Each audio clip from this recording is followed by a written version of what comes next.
वालेकुम। अमराज़े आज़ाए तनासुले ज़नाना, इसका 2 क्लास हो चुका है और तीसरे क्लास में हम लोग शकाकुर रहम पढ़ रहे हैं। शकाकुर रहम के माने यूट्राइन रप्चर है, यूट्रस का फटना। यूट्रस का फटना का एक तो बड़ा सबब है कि मतलब कि लेबर के पेन के दौरान ये फट जाता है, लेकिन उसके अलावा अगर कोई सबब हो सकता है तो वो सबसे बड़ा सबब है यबूसत। यबूसत कहीं पर भी गालिब होगा तो उसकी वजह से वो अज़ाब में फटने की जो अलामत है वो दिखेंगी। यबूसत को आप ऐसे समझ सकते हैं जैसे कि बारिश का मौसम ख़त्म हो गया और अभी गर्मी का मौसम शुरू हो रहा है, तो खेतों में दरार पड़ जाती है। क्यों फटती है? क्योंकि उसमें रतूबत बहुत ज़्यादा थी, लेकिन अब सूरज की गर्मी की वजह से रतूबत ख़त्म हो गई, अब उसमें खुश्की पैदा हो रही है। तो खुश्की पैदा होती है तो क्या होता है? फटती है। ठीक है, तो कहीं भी अगर जिस्म में भी यबूसत होती है तो उसमें ये अलामत देखने को मिलती है। इसका सबसे बड़ा सबब लिखा है आज़ा की यबूसत है। पहला पॉइंट तो ये है कि अगर पूछे गए शकाकुर रहम का सब, एक तो काउज लेबर पेन हो गया, वो अपनी जगह पर है, लेकिन उसके अलावा अगर मतलब कि रहम पड़ती है तो वो सबब यबूसत होगी। रहम का मुआयना करने पर जिस आला का इस्तेमाल किया था उसको आला मिफ्ताहुर रहम कहते हैं। आला मिफ्ताहुर रहम, मिफ्ताह फतहुन से बोला है, फी ते खे, फतह माने होता है खोलना, है ना।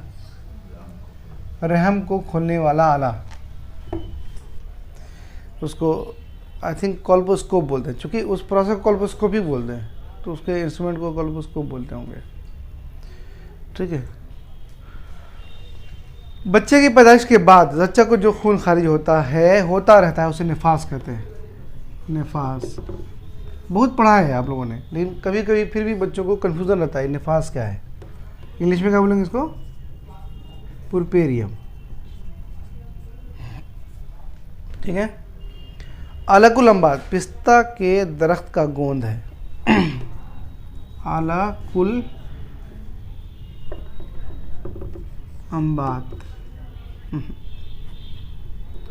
आलाकुल अम्बात, पिस्ता को जानते हैं, पिस्ता के दरख्त का गोंद है।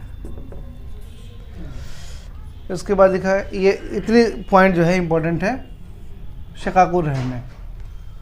एक तो ये याद रखना है कि शकाकुर रहम यबूसत की वजह से हो सकता है, मैकेनिकल जो काउज है उसको छोड़ करके। दूसरा के रहम को देखने के लिए जो आला इस्तेमाल करते हैं उसको आला मिफ्ताहुर रहम कहते हैं। निफास जो है पुरपेरियम को कहा जाता है, और आलाकुल अम्बात जो है पिस्ता के दरख्त का गोंद। ये 4 पॉइंट इंपॉर्टेंट है शकाकुर रहम में। हिक्कतुर रहम, हिक्कतुर रहम, या रहम और अंदामिन नहनी की खारिश, या रहम और अंदामिन नहनी की खारिश। वेजाइनल या यूटेराइन प्लूराइटिस, वेजाइनल या यूटेराइन प्लूराइटिस।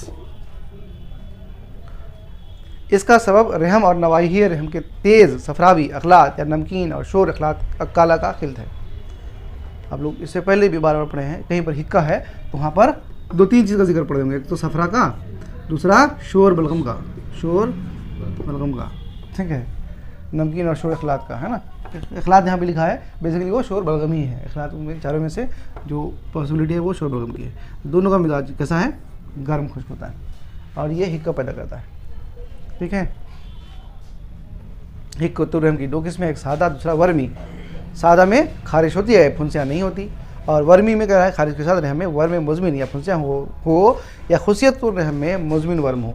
तो ये 2 चीज़ बताता है कि इसमें जो मतलब हिक्कतुर रहम जो है वो 2 किस्म का हो सकता है। एक हो सकता है सादा यानी बगैर फुंसी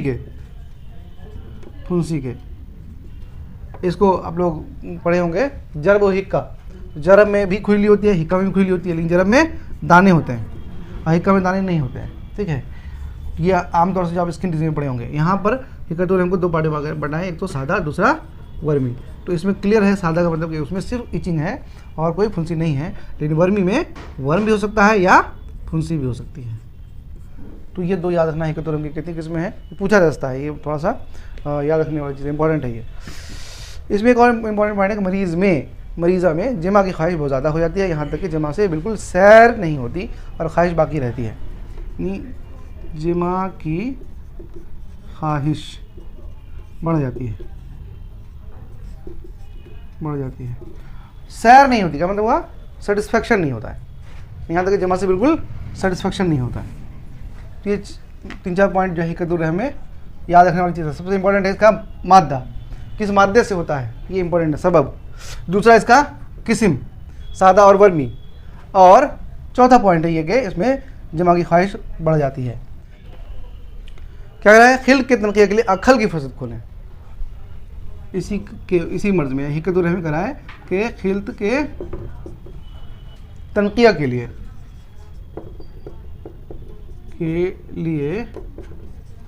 अखल की फसद खोलें। तो ये लाइन भी याद रखिएगा, इंपॉर्टेंट है। और अखल कहाँ है अब तो याद होगा। हाँ, याद है कहाँ पे होता है अखल? कहाँ पे है? हाथ में बताइए, आप बता दिए हाथ में। अब कहाँ पे होगा हाथ में? हाथ में 3-4 बहुत इंपॉर्टेंट है जो आप लोग लगातार हम नोटिस कर रहे हैं, बता रहे हैं, पूछ रहे हैं। ठीक है, एक है बेसिलिक, एक है सिफेलिक मतलब ही नामे से है कि सिफेलिक सर के ऊपर का जो भी मर्ज होगा अमूमन उसमें हम लोग सिफेलिक वेन खोलते हैं, और इसके नीचे का जो भी मर्ज है उसमें अमूमन बेसिलिक वेन खोलते हैं। ठीक है, इस दोनों को कनेक्ट करने वाला जो वेन है वो है इंडिकोवाइटल, यहाँ पर हम लोग अक्खल बोलते हैं, जो इस दोनों को जोड़ती है ना, परमानेंट वेन है। और हाथ में एक वेन है, क्या नाम है इसका? हाथ में यहाँ पर, हाँ बेसिलिक का बड़ा बासलिक, कैफाल, हब्लु ज़रा और अखल। और एक तो होता है चार रग जो कॉमन है, और हाँ और भी है जो इम्पोर्टेंट है। तो कितना ऑप्शन चाहिए? हाँ ठीक है, तो ये हब्लु ज़रा है, ये हो गया बेसिलिक, ये हो गया सिफेलिक मान लिया, ये हो गया बेसिलिक। अब तो राइट लेफ्ट नहीं पता। ठीक है, ये हब्लु ज़रा, ये अखल। चलिए उसके बाद क्या है? बवासीरुर रहम।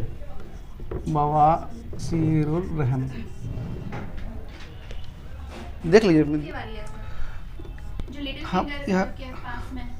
हमने बनाया था अंगूठे के पास जो है वो कौन सी है? कलाई के जोड़ पर बता रहा है हब्लु ज़रा, और इसका मतलब जो ये छोटा वाला है वो यहाँ पर है, वो सैलम यहाँ पर है। हाँ, ये है हब्लु ज़रा और ये है उसैलम, है ना, उसैलम हब्लु ज़रा। ठीक है, इब्ती एक्सिलरी। और ऊपर ले आइए इसको,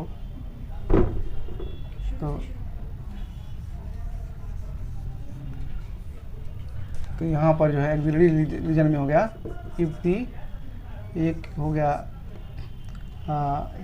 कैफाल, ये बासलिक, क्योंकि एक्सिलरी साइड में कर रहे हैं तो बासलिक, और इस साइड में कैफाल, और बीच में अखल, और ये हब्लु ज़रा और ये हुसैलम। ठीक है, तो हाथ में 1 2 3 4 5, 1 2 3 4 5 6 रग है जो हाथ में है। ठीक है, अब मोटे तौर पर ये जो है सर के लिए है और ये सर के नीचे के हिस्से के लिए है मोटे तौर पर। अच्छा, इसका जो ब्रांच होगा वो सैलम का ब्रांच है कैफाल का, तो ये भी सर के आधा के लिए आँखों में इस्तेमाल किया गया है। हब्लु ज़रा जिसका ब्रांच है ये उससे रिलेटेड जो और सिस्टम है उसके लिए इस्तेमाल किया गया है, ये मोटे तौर पर। ठीक है, अगर मान लिया कि कोई ऐसे पूछे एग्जाम में तो अमूमन यही एक्सेप्शन सवाल हो जाता है। ठीक है, जैसे कि मोटे तौर पर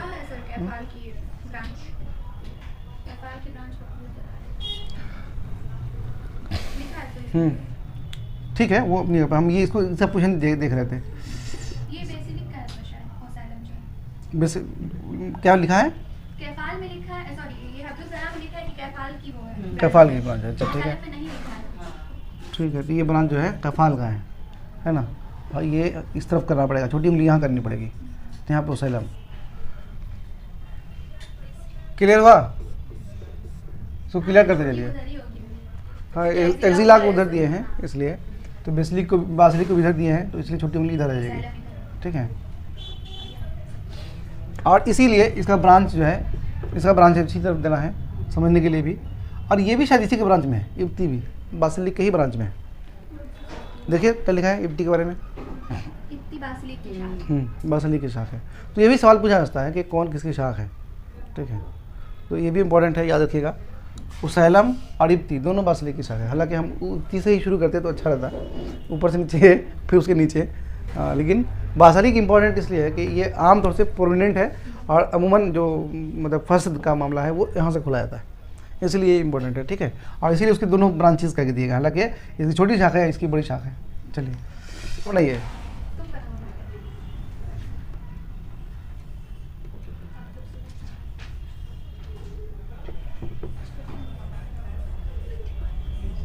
ठीक है, ये अगर हाथ है तो यहाँ पर बोलिए इब्ती, ठीक है। ये क्योनी का जोड़ है एल्बो का, तो अंदर की तरफ बासलीक, बाहर की तरफ कैफाल, दोनों को कनेक्ट करने वाली अक्खल।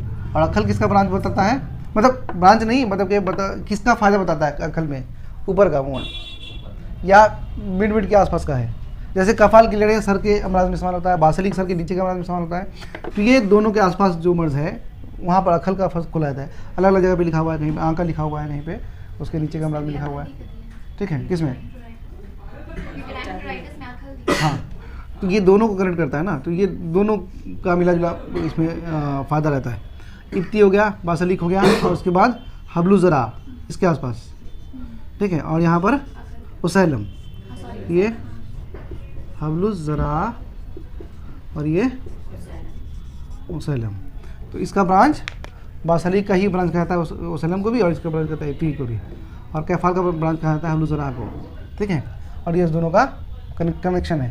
कैफाल और हब्लु ज़रा अमूमन जो है उसी अमराज में एक तरह के अमराज में इस्तेमाल होता है। बासलिक, उसैलम और इब्ती अमूमन एक तरह के अमराज में इस्तेमाल होता है। तो ये फर्ज की रगें हैं जो कि सिर्फ हाथ में पाई जाती हैं, हाथ में पाई जाने वाली इंपॉर्टेंट रग है। 6 हो गए, 1 2 3 4 5 6। बवासीरुर रहम, बवासीरुर रहम, यूट्राइन पॉलिप, यूटेराइन पॉलिप। मिक़द की तरह फमे रहम में बवासीर पैदा होता है। मिक़द की तरह बवासीर अगर बोले तो क्या मतलब, सब कुछ समझते हैं कि एनल रीजन में मस्सा हो गया है, वही बवासीर है। एक पेशेंट फ़ोन किया, बता रहा था कि सर नाक में जो है वो कोई डॉक्टर बोला बवासीर हो गया है। तो ये कैसे ऐसे कैसे हो गया तो उसको समझाया कि भाई बवासीर का मतलब जो है ना मस्सा जैसा कोई चीज़, एक्स्ट्रा ग्रोथ और ग्रोथ, वो कहीं पे भी हुआ तो बवासीर कहलाएगा।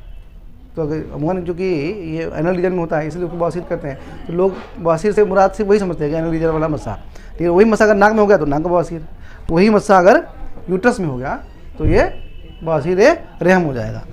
इसलिए लिखा है कि बवासीर की तरह फमे रहम में भी बवासीर पैदा होता है, मकद की तरह।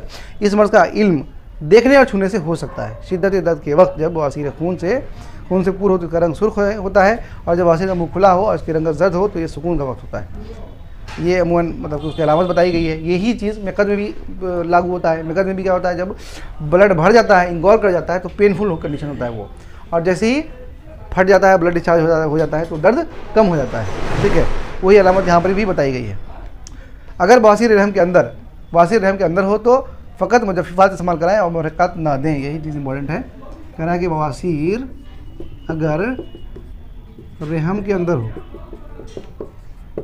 तो इलाज क्या है, मुजफ़्फ़िफ़ात, मीम जीम फे अलिफ, मुजफ़्फ़िफ़ात। बवासीर अगर रहम के अंदर हो तो इलाज क्या है, मुजफ़्फ़िफ़ात देंगे और मुहर्रिकात इस्तेमाल ना करेंगे। मुहर्रिकात क्या है, ममनू है। मुजफ़्फ़िफ़ात और मुहर्रिकात में कोई रिलेशन है, मुजफ़्फ़िफ़ात में और मुहर्रिकात में कोई रिलेशन है, खुश करने वाला, ठीक है। मुजफ़्फ़िफ़ रतूबत को खुश करने वाला और मुहर्रिकात जलाने वाला। ये मुहर्रिक से बना है, मुहर्रिक से बना है, वो तहरीक से नहीं बना है, ठीक है। दोनों में रिलेशन क्या है, दोनों गर्मी पैदा करता है, दोनों गर्म है, मिजाजन गर्म है, लेकिन इसका दर्जा इससे कम है, इसका दर्जा ज़्यादा है। मुहर्रिक का दर्जा ज़्यादा होगा, मुजफ्फिफ का दर्जा कम होगा। यानी बवासीर रहम में कह रहा है कि इलाज जो करना है उसमें मुजफ्फिफात देना है, मुहर्रिकात का इस्तेमाल नहीं करना है। आगे लिखा है अगर इसका हकीकी इलाज दूसरी बवासीर की तरह इसका कता करना है। बवासीर मिक़द वाले में भी बताया गया है कि अमूमन पहले दूसरे दर्जे में इसका इलाज हो जाता है, लेकिन अगर उसे तजावुज़ कर जाए तो क्या करते हैं, उसको कता कर देते हैं। कता करना मतलब काट के अलग कर देना, काट कर मतलब सर्जरी करना होगा। तो यहाँ भी कहा कि अगर यूट्रस में भी बवासीर हो जाए तो उसका इलाज ये है, तजावुज़ करने के बाद जब तक अगर दवा से काम ना चले तो वैसी सूरत में उसको काट करके अलग करना पड़ेगा। तो ये तो 3 पॉइंट इंपॉर्टेंट है। बस नासूर रहम, नासूर का इस्तेमाल इससे पहले आप लोग पढ़ चुके हैं, जहाँ पर हम लोग अमराज़ अमा पढ़े थे। अमराज़ अमा के लास्ट में नासूर ही चैप्टर था, है ना, फिस्टुला, वहाँ पर सिर्फ नासूर लिखा हुआ था। जैसे यहाँ पे हम लोग सिर्फ वहाँ पे सिर्फ बवासीर लिखा हुआ था, अंडरस्टूड था कि बवासीर जो है मिक़द में ही होगा। वहाँ पे नासूर भी लिखा हुआ था, वो भी अंडरस्टूड था कि वो कहाँ पर होगा, वो सिर के पास होगा। ठीक है, यहाँ पर चूँकि रहम के साथ जोड़ दिया है इसको, इसीलिए ये यूटेराइन फिस्टुला है। वही फिस्टुला अगर यूट्रस में हो तो ये यूटेराइन फिस्टुला कहलाएगा। क्या लिखा है, अरसा तक रहम के करह का गंदा रहना, हमेशा दर्द रहना, हमेशा होगा, हमेशा दर्द रहना या करह का अच्छा ना होना, और इन जख्मों से सदीद यानी जर्दाब का बहना नासूर पैदा करता है। इसका मतलब क्या हुआ कि नासूर के से पहले वहाँ पर ज़ख़म हुआ होगा, है ना, नासूर से पहले वहाँ पे ज़ख़म हुआ होगा, और ज़ख़म नहीं ठीक हुआ तब धीरे धीरे वो नासूर में बदल गया है। तो ऐसी सूरत में अगर नासूर हो गया है, नासूर का मतलब क्या हुआ, यूट्रस का जो बनावट है वो इस तरह का लेयर है, ठीक है, कोई सॉलिड ऑर्गन तो है नहीं, ठीक है, ये 3 लेयर का बना हुआ एक सैक है। इसमें अगर नासूर होगा तो क्या होगा, धीरे धीरे इसको छेद कर देगा, है ना। तो नासूर में, फिस्टुला में ऐसा पॉसिबिलिटी है कि धीरे धीरे इसको पार कर दे, ठीक है। इसलिए लिख रहा है कि ज़ख़म अगर हुआ है तो पहले करह होगा, और करह अगर ठीक नहीं होगा तो कंटिन्यूस इसे पस निकलता रहेगा, और पस निकलते निकलते निकलेगा, साथ में दर्द होगा, और ऐसी सूरत में नहीं ठीक होने पर वो नासूर बन सकता है। इलाज क्या लिखा है, अमल यद, जराहत करना। कोई दवा का जिक्र नहीं किया गया है, सीधे तौर पर अमल यद बताया गया है। तो अगर नासूर रहम लिखा है कि नासूर रहम हो गया है, उसका इलाज क्या है, तो आपको अमल यद बताना है, ठीक है। फिर वहाँ पर कोई दवा नहीं डाल देना है, भैया कोई दवा का ऑप्शन है तो हाँ भाई ये दवा अच्छा है, हीलिंग करता है, तो ऐसा नहीं है कि वहाँ पे उसको इस्तेमाल करना है। बेहतरीन इलाज लिखा है अब किताब में, बेहतरीन इलाज भी लिया है। इसके बाद लानुर रहम,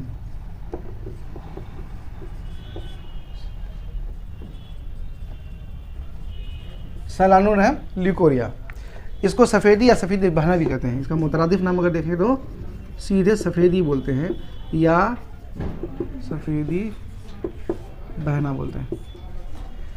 मुज़मिन नज़ला की सूरत में जिस तरह से नाक की झिल्लियाँ मुतासिर होती है, इसी तरह से सैलानुर रहम में रहम की गशाए मुखाती मुतासिर हो जाती है। ये मुज़मिन किस्म का वर्म है जिसमें क़ुव्वत गाज़िया बिगड़ जाती है। क्या होता है, आप लोग पढ़े होंगे कि नज़ल मिकोसा में बार बार सर्दी होगी तो क्या होगा, इसकी जो लेयरिंग है वो मुतासिर होगी, है ना, नज़ल मिकोसा जो है वो मुतासिर होगा। इसी तरह से कह रहा है यहाँ पर भी नज़ला है, यानी मादा बार बार गिर रहा है, तो इसका जो अंदर की बनावट है, ठीक है, इसमें इसके बनावट में जो है दिक्कत पैदा होगी, और इसके नतीजे में क्या हो सकता है कि धीरे धीरे उसकी जो मतलब कि उसमें वर्म पैदा हो जाएगा, ठीक है। अगर लगातार इससे रतूबत बह रही है, और वो रतूबत किसी भी जगह पर, सिर्फ रहम की बात नहीं है बल्कि किसी जगह भी जगह पर अगर रतूबत लगातार गिरती रहती है तो उसकी जो एक्सटर्नल बनावट है उस पर असर डालती है, ठीक है। ऐसी सूरत में, और ये कह रहा है कि ऐसा क्यों होता है, इसकी बड़ी वजह बताई है कि क़ुव्वत गाज़िया की खराबी है, क़ुव्वत गाज़िया। क़ुव्वत गाज़िया किसी में भाई, क़ुव्वत गाज़िया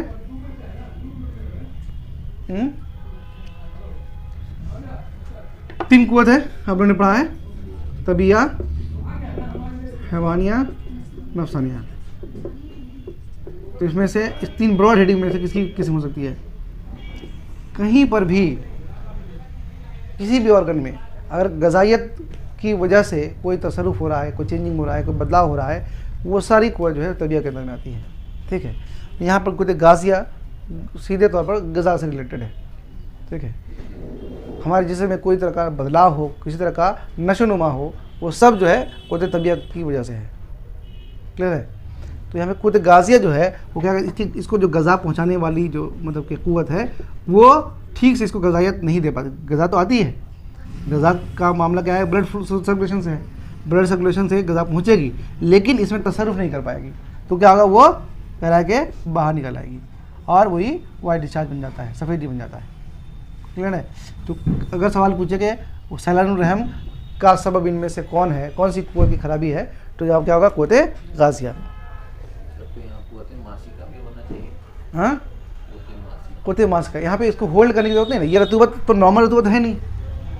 कुव्वत मास्का किसको काम में लाता है, वो हाँ वो किसके लिए है, जहाँ पे नॉर्मल किसी चीज़ को रुकना चाहिए। जैसे इसी तरह की एक बनावट है ब्लैडर, किसी की बनावट है, उसमें यूरिन रहता है, वो नॉर्मल चीज़ उसका रहना, उसका रुकना भी नॉर्मल है। अब इसको नहीं रोक पाएगा तो कुव्वत मास्का की खराबी है। बस में आ रही, ये फ्लूइड नॉर्मल है और इसका रहना यहाँ पर ज़रूरी है, वो एक मुद्दत तक, फिर इसका निकलने में उसका काम है, तब यहाँ पर कुव्वत मास्का और कुव्वत दाफिया की ज़रूरत है। यहाँ पर ये फ्लूइड नॉर्मली नहीं है, ठीक है, फ्लूइड को वहाँ पर नॉर्मल होना ही नहीं है ना। और कोई ऐसी सूरत में जो चीज़ को गज़ायत के लिए पहुँची थी वो उसको गज़ायत नहीं कर पाई और फिर वो मुतरशह हो गई, उसका तरशह हो गया, सिक्रीशन हो गया, तो ऐसी सूरत में वहाँ पर मास्का का कोई रोल नहीं है। भैया ये फ्लूइड मान लिया कि यहाँ पे जमा ही हो गया, मास्का अच्छा काम कर रहा है, इसको रोके हुआ है अंदर, ये तो और खराबी पता करेगा कि कोई फ्लूइड का कलेक्शन हो गया यूट्रस के अंदर। बस में आ रही, तो कुव्वत गाजिया यहाँ पर बिगड़ जाती है, इसीलिए ये तरशह होता रहता है। कुव्वत मास्का का यहाँ पर कोई रोल नहीं है, ठीक है। मेहनत और जफाकश औरतों में चूँकि बदन फुलाद कम और मवाद कम, फुलाद और मवाद कम होते हैं, इसलिए इनमें यह मर्ज कम ही पाया जाता है। आमतौर से वर्म रहम की वजह से सैलानुर रहम की शिकायत होती है। अगर ऐसा है तो पहले क्या करना है, वर्म का इलाज करना है। आमतौर से वर्म रहम की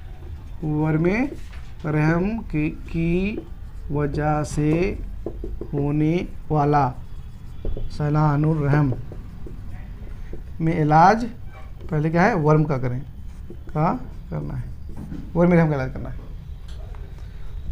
वो कौन सी किस किस्म की है, हाबिस काबिस, हाबिस काबिस। आप देखते होंगे माजून सुपारी पाक, है ना, इस्तेमाल होता है माजून, जो क्लासिकल है माजून सुपारी पाक, माजून मोचरस, ठीक है, सफूफ सैलान, ये सारी जो है हाबिस काबिस दवाएं हैं। या मुफरदात के तौर पर जो इस्तेमाल करते हैं, पोटली बना के अमून रखने के लिए कहा जाता है, वो फिटकरी का, फिटकरी, या आप इस्तेमाल करें माजू, माई, ठीक है, उस वजह से आंवला खुश्क, तो ये सारी दवाएं भी सर्द खुश्क हैं और हाबिस काबिस हैं। तो ये आंवला तो टोनिंग भी करता है, मतलब मसल को मजबूत भी करता है और मादे को उतरने से रोकता है, निकलने से नहीं रोकता, उतरने से रोकता है। यानी अगर इस लेयर में फ्लूइड बन करके उतर रहा है तो उतर जाएगा, तब रोकने की ज़रूरत नहीं है, लेकिन उसको यहीं पर रोकने की ज़रूरत है कि ये उतरे नहीं, ठीक है, ये गज़ा के लिए आई है, गज़ायत पहुँचाए और फिर हो जाए, वो नीचे नहीं उतरे नागरिक कमज़ोरी की वजह से, ठीक है। तो ऐसी सूरत में क्या करना है, मरीज़ को तक़वियत आम की ज़रूरत है। कुव्वत जो होती है ना, कुव्वत जो जिस्मानी कुव्वत है, वो क्या करती है, सबको नॉर्मल रखती है, हर चीज़ को नॉर्मल रखती है, लेकिन जब कमज़ोर हो जाता है कोई चीज़ तो कोई उसके पकड़ में बहुत सारी चीज़ नहीं रहती और वो फिसलती रहती है। इसलिए यहाँ पर भी इसका भी बहुत बड़ा रोल है। मुक़व्वियात देते हैं, जो भी मुक़व्वियात हैं अमूमन वो भी सर्द होती है, ठीक है। ज़्यादातर मुक़व्वियात किस किस्म की है, सर्द किस्म की है, ठीक है। आंवला मुक़व्वी आम है, आंवला मुक़व्वी आम, मरवारीद मुक़व्वी आम है, वो भी सर्द है, आंवला भी सर्द है। और भी मुक़व्वियात का जिक्र कीजिएगा ज़्यादातर। इसके बाद एतबास तम्स, एतबास तम्स, इसकी 3 किस्में बताइए। इब्तदा से ही दमे तम्स पैदा ना हो, या दमे तम्स पैदा हो लेकिन रास्ता मौजूद होने की वजह से खारिज ना हो सके, और तीसरा दमे तम्स मामूली तौर पर खारिज होकर के बंद हो जाए। 3 अक़साम है। पहला दमे तम्स पैदा ना हो, दमे तम्स पैदा ही ना हो। दूसरा दमे तम्स पैदा हो, दमे तम्स पैदा तो हो लेकिन रास्ता मसदूद हो, मसदूद हो मानी रास्ता क्लियर नहीं हो, ऑब्स्ट्रक्ट हो, ठीक है। और तीसरा लिखा है कि दमे तम्स मामूली तौर पर मामूली तौर पर जारी होकर बंद हो जाए।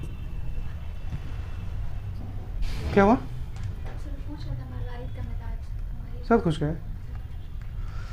ठीक है, तो ये 3 अलग अलग किस्में हैं एहतवाज़ तम्स की। अगर एहतवाज़ तम्स का इलाज वक्त पर ना किया जाए तो फुजलात तमसिया के बदन में रुकने से तरह तरह के मर्ज़ पैदा होते हैं और सबसे पहला हमला रहम पर ही होता है। इसके बाद हालत हाजमा, अमराज के अमराज और फिर दीगर अमराज पैदा होते हैं। इसका मतलब क्या हुआ कि जो तम्स है यानी मीन्स का नॉर्मली वक्त पर मुकम्मल तौर पर अखराज होना ज़रूरी है। मुकम्मल तौर पर अखराज होना ज़रूरी है। अगर इसका अखराज नहीं हुआ तो सबसे पहला, अगर ये सवाल पूछा जाता है कि अगर दमे तम्स पूरे तौर पर जिनसे खारिज ना हो तो सबसे पहला असर या इससे सबसे ज़्यादा अफेक्टेड कौन सा ऑर्गन होगा? जवाब क्या होगा? रहम। ठीक है, सबसे पहला जो अफेक्टेड ऑर्गन है वो है रहम। इससे पहले कहीं पे आपने पढ़ा होगा कि रहम या अगर मेंसेस वक्त पर नहीं आते या ठीक से नहीं आते तो इससे जिगर में भी फसाद पैदा हो जाता है। यहाँ पर लिखा है, क्या लिखा है कि पहले तो ये रहम में हमला करता है, उसके बाद आलत हज़म को बिगाड़ देता है। तो आलत हज़म में सिर्फ GIT ही नहीं है बल्कि जिगर भी है। ठीक है, तो रहम के बाद ये जो जिसको अफेक्टेड करेगा वो है आलत हज़म। तो ये मतलब कि याद रखना है, आलत हज़म को अफेक्टेड करता है लेकिन सबसे पहले ये रहम को अफेक्टेड करता है। आलात का मतलब होता है इंस्ट्रूमेंट, ऐसे तो इंस्ट्रूमेंट होता है, लेकिन आलत हज़म से मुराद यहाँ पर क्या है? हज़म के और भी ऑर्गन, जितने भी ऑर्गन है उसका जिक्र किया गया है यहाँ पर। कभी कभी यही तो पढ़ने वाले पूछ जाते हैं क्या आलत हज़म का मतलब कोई इंस्ट्रूमेंट डाल दिया अंदर में पेट में क्या? हाँ, चलिए, हैज़ के मुकर्रर अय्याम से पहले रगे साफिन की फसद खोलें और पिंडलियों में मुकाम फसद के करीब सींगियाँ खिंचवाएं। देखिए बहुत क्लियर लिखा है और हो जाता है। हैज़ के अय्याम से ठीक पहले, हाँ 1 दिन पहले क्या करा कि हाँ मुकर्रर अय्याम से पहले रगे साफिन की, अब ये अलग से रखा गया, रगे साफिन हम लोग उस दिन बात किए थे, रगे साफिन की फसद खोलेंगे। ठीक है, और पहला पॉइंट तो यह, दूसरा सींगियाँ खिंचवाएंगे।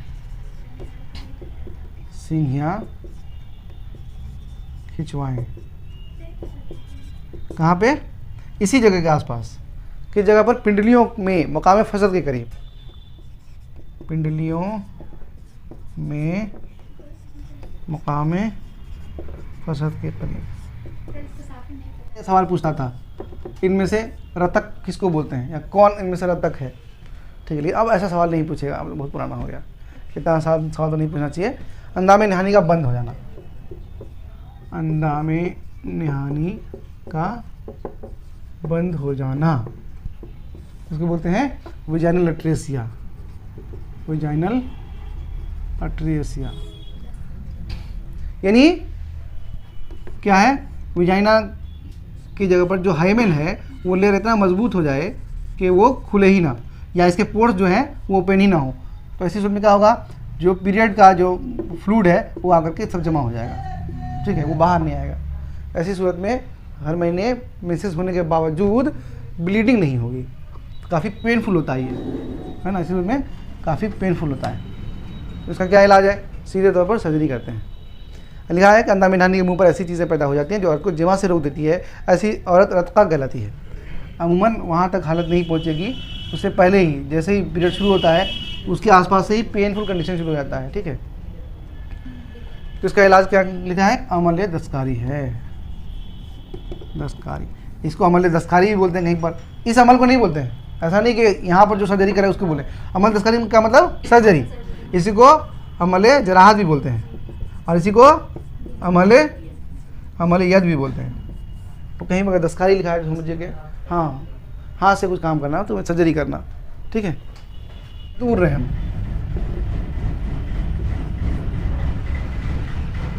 ये जो टॉपिक है नतूर रहम, मैलानुर रहम, इनकलाबुर रहम, ये सब जो है मिलता जुलता है। ठीक है, तो ऐसी सूरत में कहीं पे उसको खरूज रहम भी लिखता है। तो ये सवाल अक्सर कंफ्यूज करता है। आप लोग पढ़ भी लीजिएगा, फिर भी एग्जाम में जब पूछेगा तो कंफ्यूज कर जाइएगा। तो इसको थोड़ा सा टर्म को अलग अलग कर लीजिए अच्छे से। नतूर रहम क्या है, मैलानुर रहम क्या है।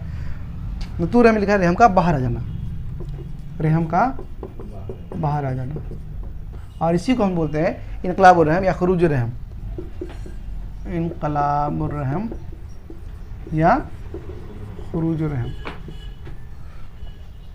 इस मर्द में रहम अंदानी नहानी से बाहर आ जाता है, यानी प्रोलैप्स हो जाता है, ठीक है, prolapse of uterus, prolapse of uterus. लिख रहा है कि दो सूरतें हैं, अव्वल ये कि रहम जड़ से उखड़कर स्थल पर लौट जाए, कि रहम का कुछ अंदरूनी हिस्सा बाहर हो जाए और सुराख मादूम हो जाए, यानी ये रहम जो है इस तरह से उलट गया है, यानी वेजाइना में ये उलट करके आ गया है, एक ऐसी सूरत हो जाए। या दूसरा कह रहा है कि ये रहम की गर्दन फ़कत बाहर निकल आए, इस सूरत में सुराख बाकी रहता है, सिर्फ गर्दन का मतलब सर्विक्स जो है सिर्फ वो बाहर आ जाए, बाकी तो ऐसी सूरत में ये जब ऐसा सिचुएशन होगा कि इसका जो लिगामेंट यहाँ से टूट गया है तो ये सीधे तौर पर नीचे ले आएगा उसको पूरा, ठीक है।